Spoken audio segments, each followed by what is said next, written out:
Fala, turma! Tudo bom com vocês? Por aqui, professora Tainara Tomás, e sejam bem-vindos a mais uma aula neste canal. Na aula de hoje, a gente vai fazer o estudo de caso, o caso um paciente está inconsciente, tá? Após a ingesta de bebida alcoólica. E aí eu mandei esse caso no grupo do WhatsApp aí, no Instagram, durante a semana, e hoje a gente vai discutir os pontos e qual seria o melhor método de atuação, tá bom? Então, se você gosta de discussão de casos, se você se interessa por aprender conteúdos assim, já clica no botão de curtir e não esquece de se inscrever no nosso canal, porque toda semana tem aula aqui, viu, gente? Então, bora! O caso era o seguinte: a queixa principal era paciente desacordado. E aí a gente tinha o solicitante aciona o SAMU 192 para o seu amigo de 35 anos que está desmaiado, com respiração lenta. Ao falar com o médico regulador, ele relatou que estavam fazendo ingestas de bebida alcoólica por 7 horas ininterruptamente.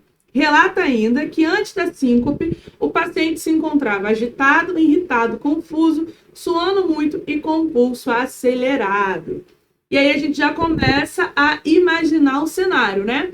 Aqui eu tenho um homem de 35 anos que está com respiração lenta. Ele estava fazendo ingestão de bebidas alcoólicas por 7 horas. Antes do desmaio, ele estava com agitação, irritação, confusão e sudoreico, além de estar com o pulso bem acelerado. E aí a gente já começa a criar as possíveis linhas de diagnóstico, as possíveis linhas do que realizar no atendimento inicial a esse paciente, tá?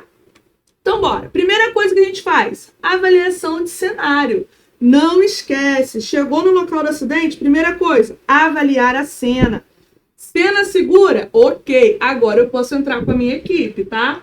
Então, a primeira coisa que foi feita pela equipe foi justamente essa, fazer a avaliação do cenário. Então, ao chegar ao endereço fornecido, a equipe certificou-se de que o ambiente não oferecia risco aos socorristas e ao paciente e que se tratava de um local seguro, sendo, entanto, aí sim iniciado o atendimento. O que a gente fez de pontos para a gente discutir nesse caso? A gente fez o primeiro, né, que ao chegar na cena, o que deve fazer a equipe do SAMU? Qual é a suspeita do diagnóstico e como deve ser feita a abordagem inicial e qual a conduta do atendimento diante desse caso? Eu quero saber o que vocês pensaram de diagnóstico. Coloca aí no comentário o que vocês acharam de diagnóstico desse caso. Então, coloca para mim quem achou que foi coma alcoólico, quem achou que é hipertensão, convulsão, hipoglicemia. Coloca para mim o que você suspeitaria diante desse caso. Número 3, como deve ser feita a abordagem inicial nessa situação e qual é a conduta do atendimento diante desse caso. Então, agora a gente vai discutir isso daí, tá? Então, ó, primeira coisa, avaliação primária, tá? É um paciente vítima de trauma? Não, pelo que foi relatado.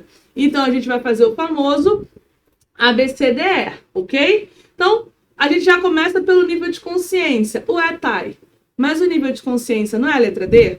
Não era para estar lá embaixo? Pensa que eu tenho um paciente desacordado, então eu já sei como é que está o nível de consciência dele. O que eu vou testar? Os estímulos dolorosos agora, né? Então, esse paciente, ele respondia à dor, apesar de estar desacordado, e soltava verbalizações incompreensíveis. Então, ele estava ali desacordado, estava caído ao solo, mas quando fazia estímulo de dor, ele tinha resposta, e a resposta era ações incompreensíveis. Na letra a equipe verificou que a via aérea estava pérvia, ou seja, ele estava com liberação de vias aéreas, respirando bem, não apresentava nenhum sinal de obstrução ou presença de sangue. Já na parte do B, que é onde a gente fala da ventilação, ele se encontrava bradipneico, ou seja, respiração lenta. Porém, a expansão torácica estava simétrica. Então, apesar dele estar respirando pouco, respirando devagar, estava simétrico ainda a respiração. E a ausculta também deu sem nenhum tipo de alteração.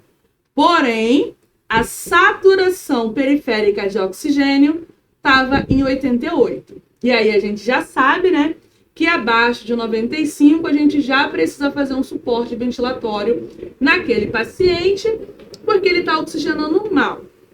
No C, a gente vai avaliar o quê? Os 3P, né? Pulso, perfusão e pele. Os pulsos estavam cheios, presentes e simétricos nos dois lados, nos membros superiores. Mas a frequência cardíaca estava acelerada, tá? Então agora, a partir da nossa avaliação primária, qual suspeita vocês acham que é esse diagnóstico? O que esse paciente pode estar tendo, partindo do ponto desses sinais aí agora coletados? Coloca para mim aí nos comentários, tá? Vamos para a avaliação secundária? Então vamos.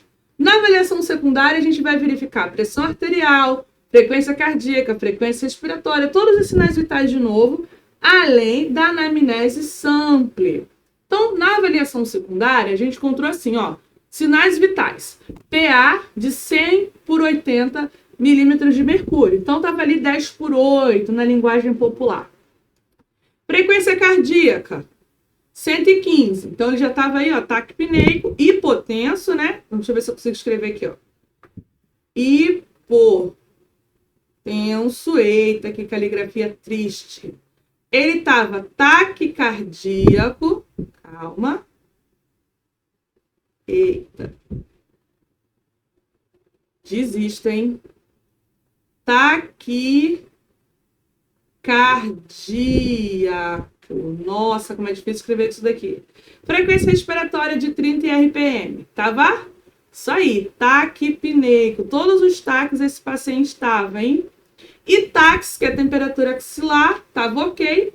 Olha esse achado aqui. Olha esse achado aqui. Olha, eu vou até destacar ele. Destacar esse achado aqui com outra cor. Cadê? Isto. Olha esse achado aqui, galera. Olha isso aqui.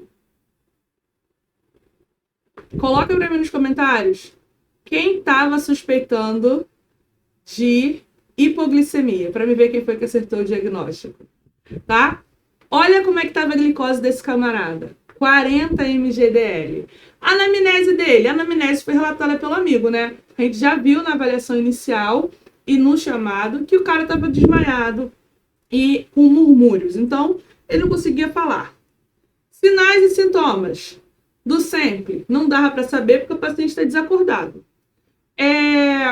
Ambiente também não. Passado médico, muito menos. Medicamento em uso também não.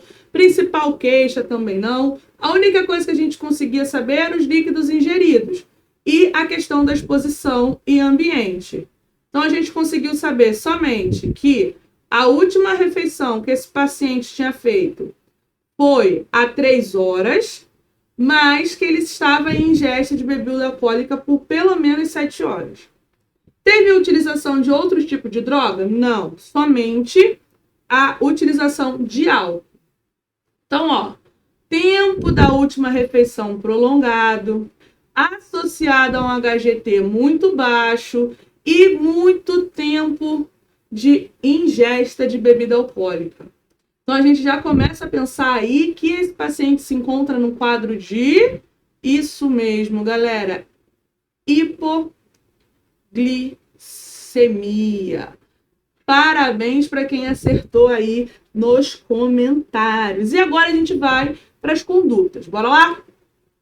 Solução do cenário, né? Então, qual foi a hipótese diagnóstica? Hipoglicemia, causada pelo quê? Esse jejum prolongado, o paciente está mais de 3 horas sem comer, além de estar fazendo ingestão de álcool. Quais são os procedimentos? Primeira coisa, descartar a PCR. Por que descartar a PCR, Thay? Porque o H da hipoglicemia, ele é uma das causas de PCR. Lembra que a PCR ela pode acontecer por 5Hs ou 5Ts? Então, aqui, ó, a gente tem um H da hipoglicemia ali que pode levar esse paciente a entrar num quadro de parada cardíaca. Então, a primeira coisa, a equipe descartou uma possível PCR. Por quê? Porque o paciente responde a estímulo. Então, se ele responde a estímulo e está respirando, mesmo que com a respiração acelerada, esse paciente não está no quadro de PCR. O que a gente vai fazer agora? Consertar o que a gente encontrou na avaliação primária e na avaliação secundária.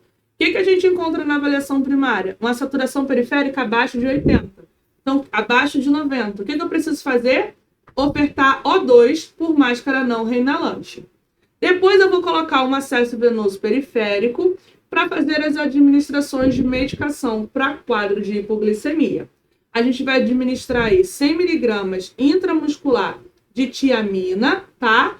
Logo em seguida, a gente vai colocar 2 ampolas de glicose a 50%. Parte boa. Parte boa. Após a administração aí da glicose, o paciente retorna à consciência. Vamos pegar aqui uns pontos importantes. Tá, e para que serve essa tiamina aqui? Tiamina nada mais é, gente, do que vitamina B, tá? É uma espécie de vitamina B1 que ajuda o corpo a transformar mais rápido os alimentos em fonte de energia. Então, se o paciente está no quadro de hipoglicemia, uma hipoglicemia ali de 40, né, mgdl, ele precisa que tudo que ele ingerir vire energia muito rápido, porque as células precisam da glicose para conseguir funcionar corretamente. Então, a gente já faz essa administração de tiamina intramuscular e já entra com 2 ampolas de glicose a 50%. Porque o que ele precisa? Eu preciso consertar essa hipoglicemia, tá? Deu certo? Deu muito que certo, né? Após 3 minutos, o paciente retoma a consciência. E aí a gente vai fazer, se o paciente teve algum estímulo, a gente vai lá refazer, né, a nossa avaliação. E aí na avaliação, a glicemia capilar desse paciente foi para 160 mgdl, tudo dentro do padrão. Coisa importante para lembrar, tá com suspeita do paciente estar fazendo um quadro de hipoglicemia, lembra da tríade de Whippler, sei lá como que as pessoas falam. Whippler, eu gosto de falar tríade da hipoglicemia, que é glicemia capilar do paciente abaixo de 45 mgdl, associado a sinais e sintomas e que tem alívio após ingestão de glicose. Primeira coisa, paciente que tá tremor, fome, sudoreico, taquicárdio, com náuseas e palidez, já começa a pensar que ele está com hipoglicemia. Ainda mais associado no caso aqui do nosso cenário fictício, que o paciente estava mais de 3 horas sem se alimentar, tá? Outros sinais de hipoglicemia são os sinais neuroglicopênicos, que aí é a tontura, a cefaleia, distúrbios visuais, convulsão, topor e até mesmo o coma. São sinais neurológicos que o corpo emite pela baixa da glicose no nosso organismo. Então, se o paciente está com uma glicemia abaixo de 45, apresenta sinais adrenérgicos ou neurológicos, e após a ingesta da glicose, esse camarada melhora, ele estava fazendo um quadro de hipoglicemia, tá? Tai, administrou glicemia, administrou glicose, o paciente não melhorou. Aí é assunto para o nosso próximo estudo de caso, onde a gente vai abordar um pouquinho mais essas situações, tá? Pontos importantes para a gente discutir. A hipoglicemia, ela é definida bioquimicamente quando a glicose fica abaixo de 50 a 54 mgdl. Abaixo de 50, a gente já tem o quadro de hipoglicemia, tá bom? A maioria dos pacientes é diabético e faz uso de quantidades excessivas de insulina ou hiperglicemiantes. A galera mais idosa tem problema para fazer a contagem da insulina naquela seringuinha. E aí acaba puxando demais e acaba fazendo um quadro de hipoglicemia no uso rotineiro ali da sua medicação, tá? Outro ponto, a hipoglicemia é incomum em pacientes sadios e saudáveis, tá?